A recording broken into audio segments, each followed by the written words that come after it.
Hi, I'm Kokila and welcome back to my YouTube channel English with Kokila, your one-stop guide for mastering English language and literature for competitive exams.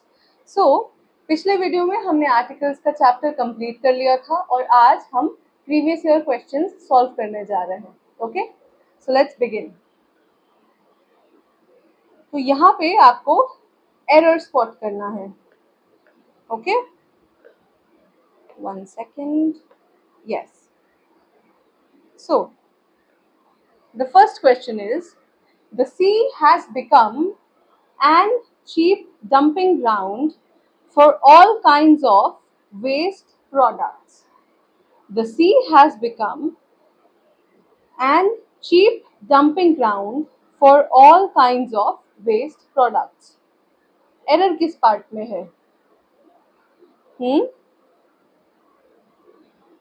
So let's look at this. The sea. हमने बात की थी कि जब भी geographical feature के बारे में हम बात करते हैं हम उसके पहले द लगाते हैं.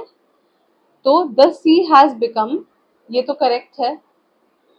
फॉर ऑल काइंड ऑफ, इसमें कोई आर्टिकल का है नहीं तो यहाँ कोई मिस्टेक होगी नहीं. Of waste products, this is also fine. तो आपका बच क्या गया?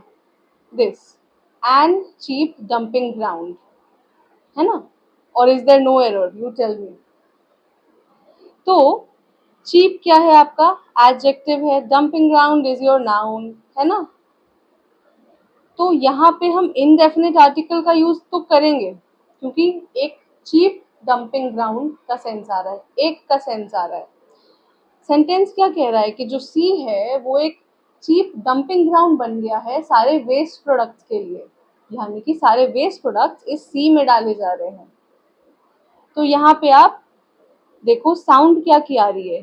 च च. This is a consonant sound. तो यहाँ पे एन नहीं अ लगेगा. तो एरर जो है वो इस पार्ट में है. Okay, so the right answer is option number a. Okay, c. Now question number 2. There was enough evidence to convict him on selling of fake medicines. There was enough evidence to convict him on selling of fake medicines. So आपके पास जो options है वो हैं there was enough evidence, there was enough evidence, fake medicines, to convict him on selling of. तो ये sentence क्या कह रहा है कि उसके पास इनफ एविडेंस था, इनफ सबूत थे टू कन्विक्ट. कन्विक्ट का मतलब क्या होता है? दोषी ठहराना. तो किसी इंसान के बारे में बात हो रही है कि उसके पास इनफ सबूत था कि वो सामने वाले को दोषी ठहरा सके फेक मेडिसिन यानी नकली दवाइयां बेचने का. ठीक है, तो देयर वाज इनफ एविडेंस तो सही है, फेक मेडिसिन भी सही है. टू कन्विक्ट हिम में भी आप कहीं आर्टिकल नहीं लगाओगे.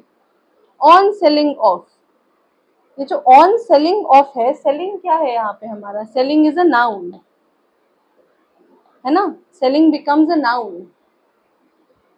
तो यहाँ पे हम on the selling.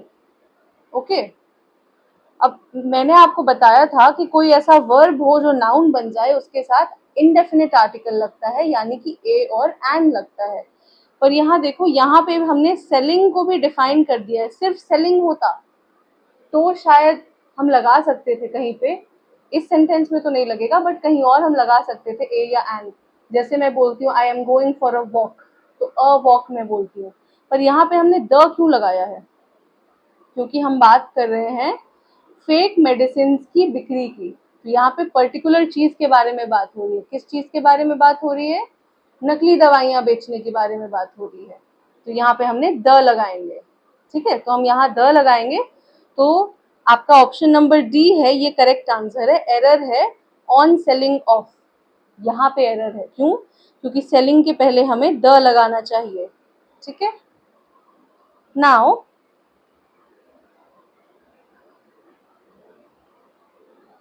although this is a narrowest street, although this is a narrowest street, many large trucks can enter it. ठीक है, अब यहाँ पे एरर कहाँ आएगा? although this is, तो ऑप्शन नंबर सी तो कट जाएगा, although this is. many large trucks, many large trucks, यहाँ कहीं पे आर्टिकल तो नहीं लगेगा. can enter it, can enter it, आ सकते हैं, एंटर कर सकते हैं इसे. तो यहाँ भी हम द या फिर कोई भी आर्टिकल नहीं लगाएंगे. अ नैरोएस्ट स्ट्रीट, अब यहाँ पे आप देखो नैरोएस्ट क्या है? Narrowest street. तो नैरोएस्ट जो है आपका, वन सेकेंड, नैरोएस्ट जो है आपका ये क्या है? सुपरलेटिव एडजेक्टिव, और सुपरलेटिव एडजेक्टिव के साथ हम द का यूज करते हैं. तो एरर ऑप्शन नंबर डी में है. अ नैरोएस्ट स्ट्रीट नहीं होगा, द नैरोएस्ट स्ट्रीट होगा. ओके, देखो आंसर में भी है द नैरोएस्ट स्ट्रीट. क्यों? क्योंकि सुपरलेटिव डिग्री के पहले हम द लगाते हैं. Do you mind lending me your book for a hour? Do you mind lending me your book for a hour? अब देखो यहाँ पे क्या होगा? Do you mind lending me, lending me में भी कोई आर्टिकल नहीं लगेगा, डू यू माइंड में भी कोई आर्टिकल नहीं लगेगा. For a r, r, r के पहले हमने अ लगाया है. क्या ये सही है? तो जब आप देखो आर बोलते हो तो आ की साउंड प्रोड्यूस होती है, और ये क्या है? वॉवल साउंड है. तो हमें यहाँ पे एन लगाना चाहिए, है ना? यहाँ पे हम एन लगाएंगे. तो एरर जो है ये ऑप्शन नंबर सी में है. ठीक है, सी.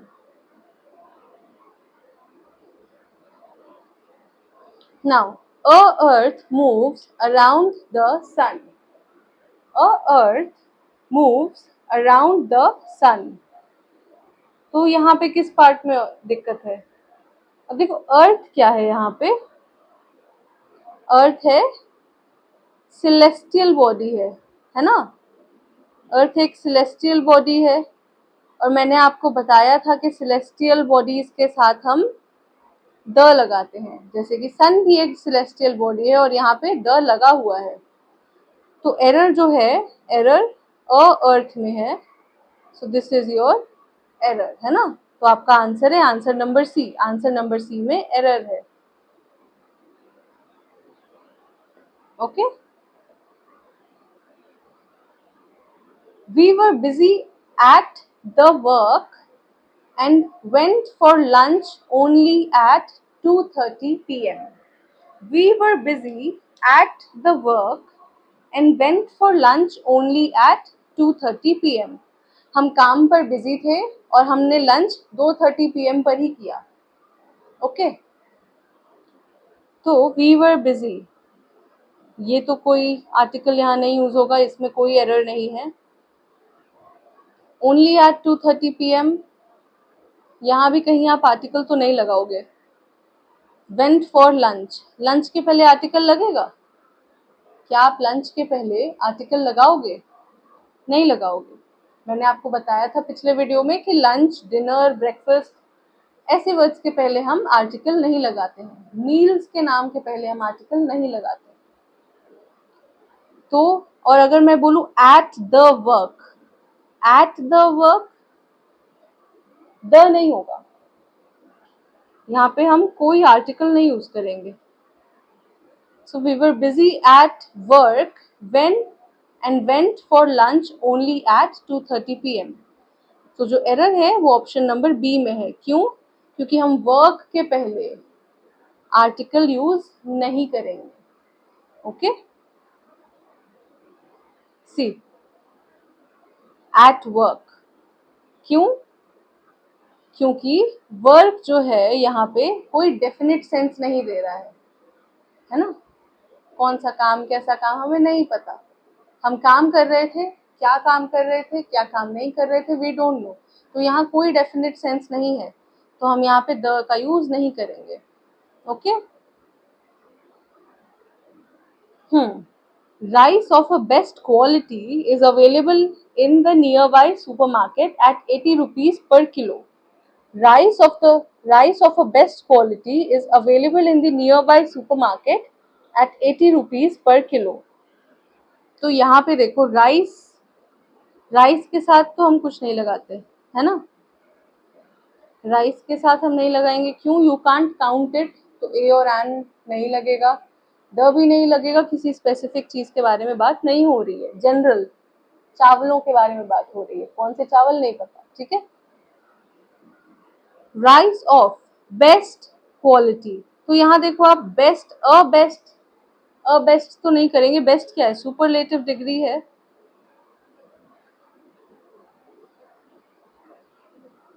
और हमने बात की थी सुपरलेटिव डिग्री के साथ हम द लगाते हैं, तो एरर इस पार्ट में है।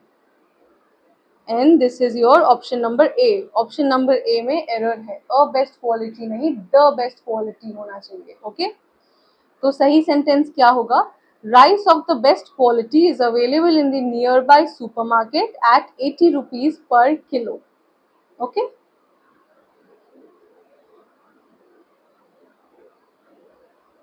now two elderly ladies narrated an rather improbable story to the police. तो दो बूढ़ी औरतें थीं जिन्होंने पुलिस को एक बहुत ही इम्प्रॉबेबल स्टोरी नरेट की। इम्प्रॉबेबल स्टोरी मतलब ऐसी स्टोरी जो सच नहीं हो सकती, very unlikely to be true. Okay, तो यहाँ पे हम क्या करेंगे, मैंने आपको बताया था। यहाँ पे आप देखो, टू एल्डरली लेडीज तो सही है ना। So this is already okay. Narrated and rather, इसको लास्ट में देखते हैं। Improbable story, improbable story is also fine.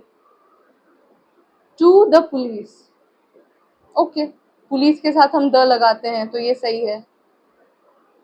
अब यहाँ पे देखो, नरेटेड एंड रैदर, तो मैंने आपको क्या बताया था कि वर्ड्स लाइक रैदर, सच, क्वाइट, एटसेट्रा, तो जब ये एडवर्ब्स की तरह यूज किए जाएं तो ए और एन इनके बाद आता है। आर्टिकल को आप एडवर्ब्स के बाद लगाते हो when you are talking about words like rather, such and quite etcetera. तो एडवर्ब्स के बाद आर्टिकल आएगा, फिर आपका एडजेक्टिव या फिर नाउन आएगा, है ना। पर यहाँ पे देखो क्या है, यहाँ पे नरेटेड एंड रादर है, तो एन यहाँ नहीं, एन यहाँ जाएगा, एन इम्प्रॉबेबल स्टोरी। तो करेक्ट सेंटेंस जो होगा वो आपका होगा, two elderly ladies narrated rather an improbable story to the police. Okay, क्यों?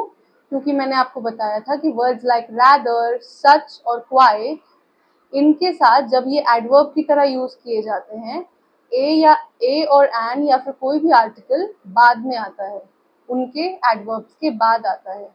ओके,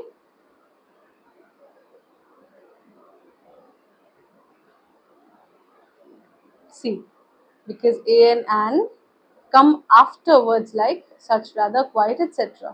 ओके, और improbable का मीनिंग मैंने आपको बताया, अनऑथेंटिक, अनलाइकली टू हैपन। ठीक है। The day before yesterday, he left for Europe by the air.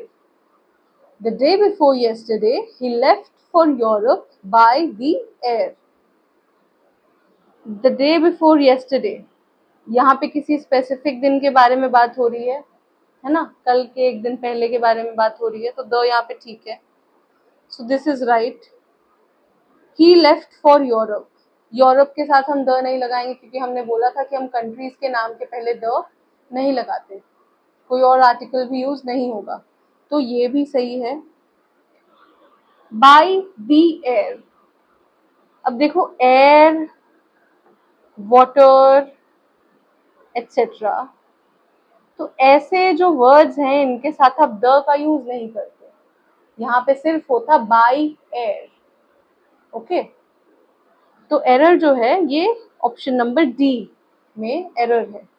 By the air is wrong, by air is correct. Okay, c the is use with specific nouns, है ना, और it is not used with words like air and water.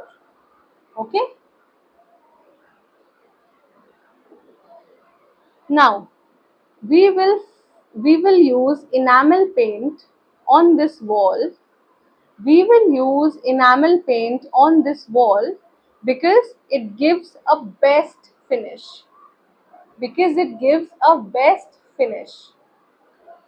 तो यहाँ पे क्या है, enamel paint on this wall, this is correct. We will use, यहाँ भी कोई आर्टिकल नहीं जाएगा, because it gives, okay, a best finish. अब देखो अ बेस्ट फिनिश जो है, मैंने आपको बताया बेस्ट इज सुपरलेटिव एडजेक्टिव, है ना, और इसके साथ हम द लगाते हैं, तो यहाँ द होना चाहिए था। Option number c is your right answer, जो एरर है ऑप्शन नंबर सी में है। ओके,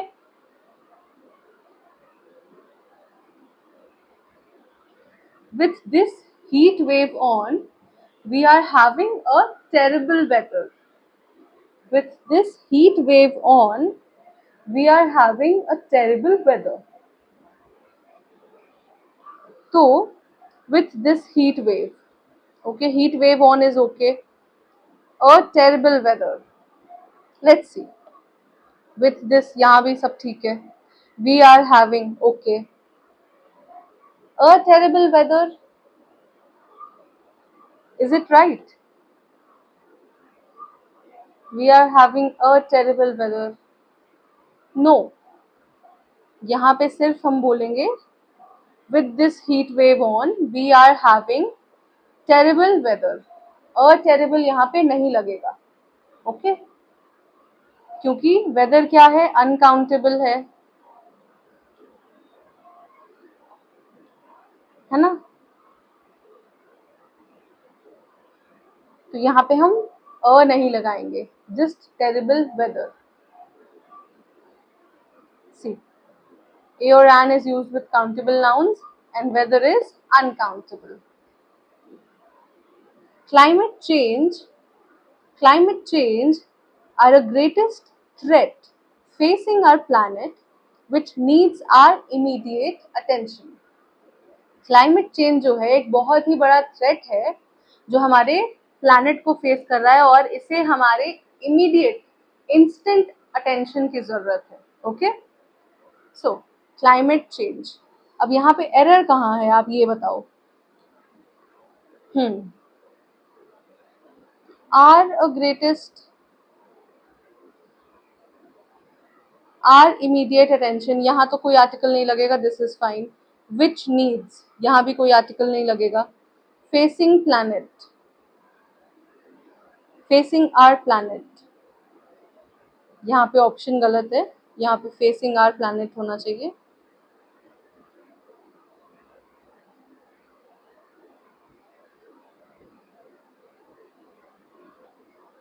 तो जो एरर है वो ऑप्शन नंबर बी में है। Climate change are a greatest threat facing our planet which needs our immediate attention. क्यों एरर है? क्योंकि क्लाइमेट चेंज, एक तो आप देखो यहाँ पे ग्रेटेस्ट है, ग्रेटेस्ट क्या है, सुपरलेटिव डिग्री है ना, फिर आप यहाँ पे द लगाओगे। और एक एरर और है, बट ये आर्टिकल्स का एरर नहीं है, ये वर्ब का एरर है। कैसे? तो यहाँ पे आप देखो ऑक्सिलरी वर्ब जो है आर नहीं लगेगा, इज लगेगा। क्यों? क्लाइमेट चेंज एक सिंगुलर चीज के बारे में बात हो रही है, वो सिंगुलर चीज क्या है? Climate change. तो सिंगल के साथ हम इज लगाते हैं, ना कि आर। आर जो है हम प्लूरल सब्जेक्ट्स के साथ लगाते हैं, ठीक है। तो ऑप्शन नंबर बी में प्रॉब्लम है, और यहाँ पे दो चीजें बदली जा सकती हैं, आर की जगह इज लगेगा, अ की जगह द लगेगा। तो जो सही सेंटेंस है वो होगा climate change is the greatest threat facing our planet which needs our immediate attention. Okay, see,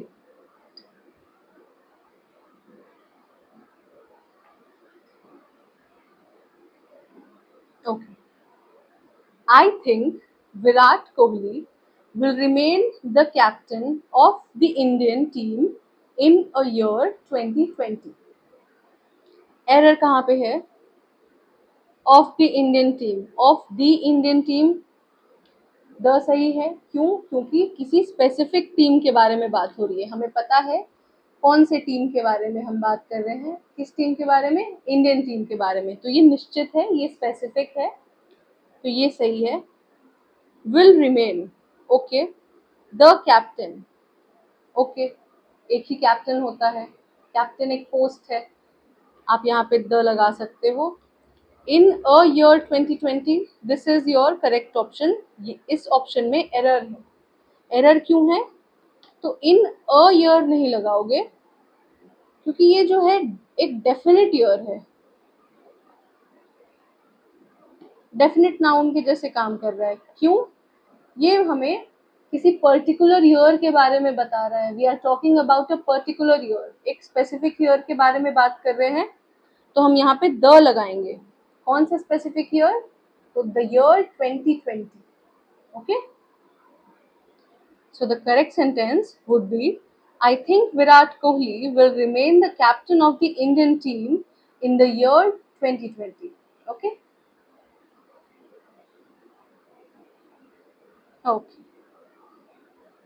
Okay, so when I met Akbar Padmasi, one of a pioneers of Indian art, he was 87, but still alert and active. When I met Akbar Padmasi, one of pioneers of Indian art, he was 87, but still alert and active. तो he was 87, as के पहले हम कोई article नहीं लगाते, तो this is fine. When I met, यहाँ भी कोई आर्टिकल नहीं लगेगा, but still alert and active, ये भी ठीक है, यहाँ भी कोई आर्टिकल का यूज हम नहीं करेंगे। आर्टिकल का यूज देखो यहाँ पे ध्यान देना है हमें, one of a pioneers of Indian art. तो यहाँ पे पायनियर्स ऑफ इंडियन आर्ट क्या है? ये किसी डेफिनेट या फिर निश्चित चीज के बारे में बात कर रहा है ना। कहाँ के पायनियर्स, किस चीज के पायनियर्स? तो इंडियन आर्ट के पायनियर्स, ठीक है। तो हम यहाँ पे द लगाएंगे, अ के जगह हम द लगाएंगे। तो एरर जो है ये ऑप्शन नंबर सी में है। Okay,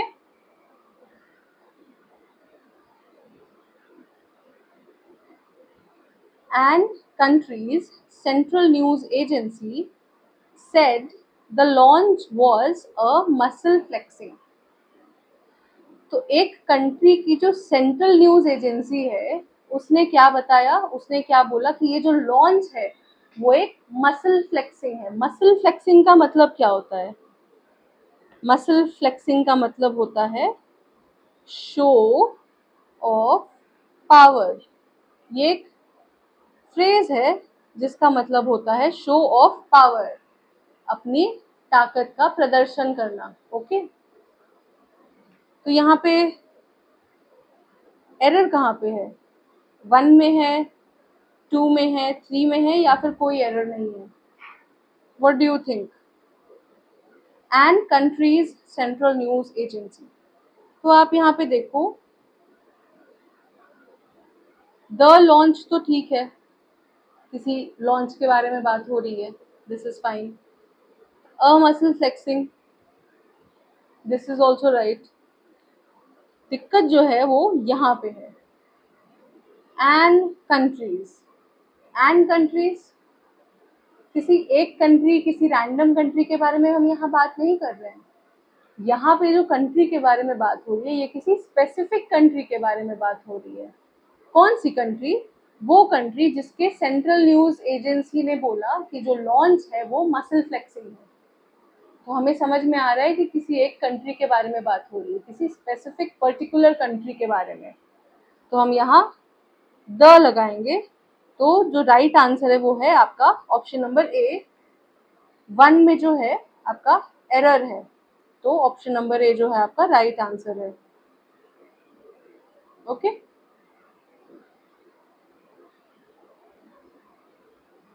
However, the essential services and critical staff in a government will be on duty today. Error है यहाँ पे या नहीं है? और अगर है तो कहाँ है? You will tell me. However, the essential services and critical staff in a government will be on duty today. तो आप देखो, द एसेंशियल सर्विसेज तो ठीक है, क्योंकि यहाँ पे हम पर्टिकुलर सर्विस के बारे में बात कर रहे हैं, तो जो एसेंशियल सर्विस है this is fine. And critical staff in a government. तो देखो, गवर्नमेंट जो होते हैं इसके साथ हम हमेशा द लगाते हैं, most of the times the लगाते हैं। क्यों? क्योंकि जब भी हम गवर्नमेंट बोले, हम किसी पर्टिकुलर गवर्नमेंट के बारे में ही बात कर रहे होते हैं। ओके, तो यहाँ पे एक द लगेगा। तो एरर क्या है? ऑप्शन नंबर 2 में है। एक और एरर है, यहाँ भी हम द क्रिटिकल स्टाफ लगाएंगे। क्यों? क्योंकि एक पर्टिकुलर ग्रुप के बारे में बात हो रही है। इस गवर्नमेंट की critical staff, the critical staff in the government. Okay, तो जो सही सेंटेंस है वो है however the essential services and the critical staff in the government will be on duty today. Okay, c, the को हम क्रिटिकल स्टाफ के पहले लगाते हैं क्योंकि एक स्पेसिफिक ग्रुप के बारे में बात हो रही है। द गवर्नमेंट बोला जाता है क्योंकि कोई पर्टिकुलर गवर्नमेंट को ही हम रेफर कर रहे हैं। Okay, now we look forward to hi everyone. So I think मेरे डिवाइस में कोई टेक्निकल ग्लिच आ रहा है, so we are going to end the session here. ठीक है, और आगे के जो क्वेश्चंस हैं वो हम अगले वीडियो में कवर करेंगे। Okay, so until then take care.